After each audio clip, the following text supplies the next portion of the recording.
So we've got a not so fun one here today. But basically I've got an older machine with a death sentence.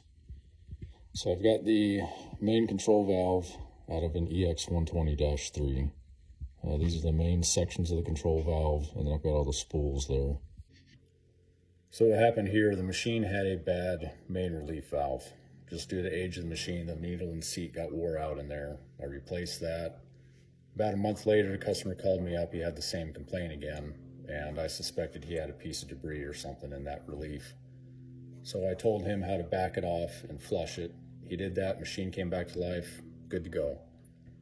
About 4 months later, he called me up again, and he had been doing that 8 or 10 times throughout the summer, and now he said he was doing it about twice a day. I told him, you need to stop, don't run the machine, pull your return filter, and you need to see if you got something coming apart. If you got a cylinder dragging and making debris, find out what's going on. Another week or so went by, he calls me up, machine won't move at all. So I went out there, he had pulled the return filter, but he had not checked it. I checked it and it was absolutely full of iron. Now when I was on site, I pulled the spool caps off and started pulling spools, and I could get all the spools out except 2. I had one that I could get to move back and forth, but it would hang up trying to get it out, and I had another one that I could not move by hand, but it was in the neutral position. We were able to get the machine off site, and I started tearing into it, and on those machines, on the main hydraulic pump, they have an internal case drain, and if anything happens in that pump, it'll just chew itself up and send it through the system. And on this one, the bearings had started to fail, and that material got rolled through the main bearings. They went through all the pistons on the pump, and they went straight to the main control valve. So we talked about options here. We didn't know the extent of the damage, and he had me go ahead and rebuild the pumps. We got the pumps on, and then ran the machine and tried to get all the debris flushed back to tank. And people say you need to disassemble everything, pull your cylinders, pig the hoses. Once you get a failure like this and that shit gets in the system, you're never going to get it all out. I don't care what you do. The best thing you can do is just run the machine and do fluid changes and filters. So we did that. We got a lot of our functions back, but we still were lacking.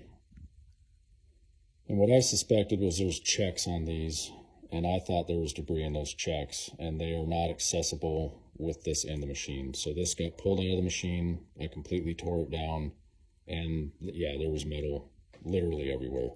So where we're at currently, out of these 7 spools here, 5 of them move freely, 1 of them drags, 1 of them had to be pulled out with a slide hammer. It was bound up in the control valve. So as far as parts, Hitachi will not sell you an individual spool. They sell you a complete control valve, which is bullshit because there's service bulletins where they will improve a spool and give you a new spool, but they won't sell you one. All of these parts are obsolete from Hitachi. Due to the age of the machine, it's possible maybe you could find one of these in a salvage yard somewhere, but it would take a lot of looking, and I'm pretty doubtful we'd be able to find this. So where we're at currently, our 2 spools we're having issues with. I'm going to put these in the lathe just to be able to spin them. I'm going to take some 3000 grit wet sandpaper and some Scotch-Brite, and I'm just going to polish them. I'm not looking to take any material off of them. I'm just trying to get any scoring out of them and anywhere there might be nicks up by the metering ports. Main control valve will be the same thing. I'll get in there and I'll polish up the bores just to get the spools to start sliding again. It can be done. I've done it before, as long as you don't take a bunch of material out and get them to start bypassing other functions. It is a very tight tolerance between the spool and the bore. So this can be done if you're careful and you don't take too much material. But right now, this is our best option just to get the machine alive again. Spools aren't terrible, but you can see the scoring on them where that debris has gone through there. And it's just enough you can catch it with a fingernail.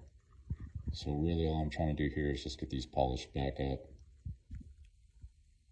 Most of our issue is going to be within the control valve, down in those ports.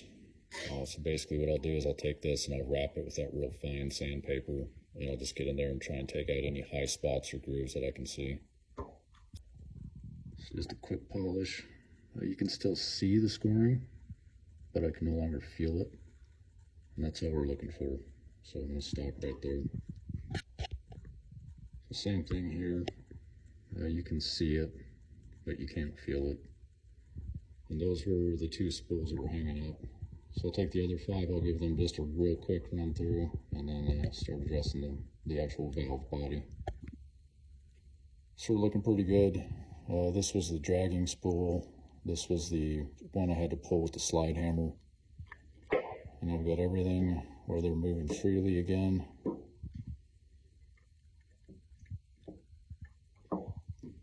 So now the next step is I'll have to brake clean the living shit out of everything in here, and then I can start reassembly and get it back in the machine.